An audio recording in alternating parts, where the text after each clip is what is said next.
साथ interim dividend per भी आज फैसला आ सकता है, तो ये कितना अहम रहेगा, स्पेशली जो वेदांता के इन्वेस्टर्स हैं जो इस बात का इंतजार कर रहे थे। बिल्कुल, वेदांता के इन्वेस्टर्स अब इंतजार कर रहे हैं कि अब क्या, डीलिस्टिंग फेल होने के बाद व्हाट नेक्स्ट, किस वजह से स्टॉक चलेगा। और वो वजह एकमात्र यही हो सकती है कि वेदांता की तरफ से उन्हें बड़ा डिविडेंड आए, और वेदांता की तरफ से डिविडेंड बड़ा तभी आएगा जब हिंदुस्तान जिंक बड़ा डिविडेंड दे।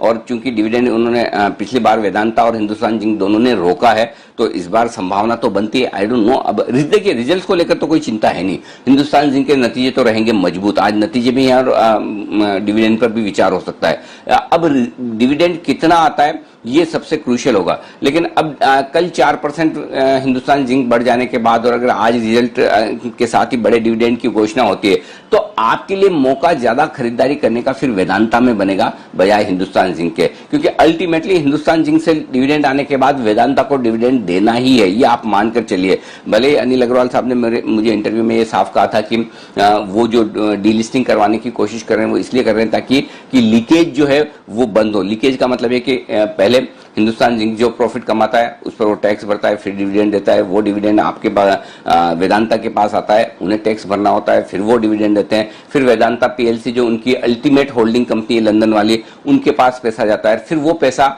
आपके कर्ज चुकाने में या प्रोमोटर्स के काम में आता है। तो ये जो लंबा प्रोसेस है उसको वो शॉर्ट करना चाहते थे, जिसमें वो कामयाब नहीं हुए। लेकिन क्लियर कट है, और तरीका भी क्या है, पैसा तो चाहिए और पैसा आने का रास्ता तो यही है। तो हिंदुस्तान जिंक के डिविडेंड पर आपके लिए आपको याद होगा दीप, जब ये डीलिस्टिंग ऑफर चल रहा था और तब हमने ये क्लियर कट कहा था कि आप वेदांता बेचकर हिंदुस्तान जिंक में शिफ्ट हो जाइए, वो ज्यादा समझदारी है।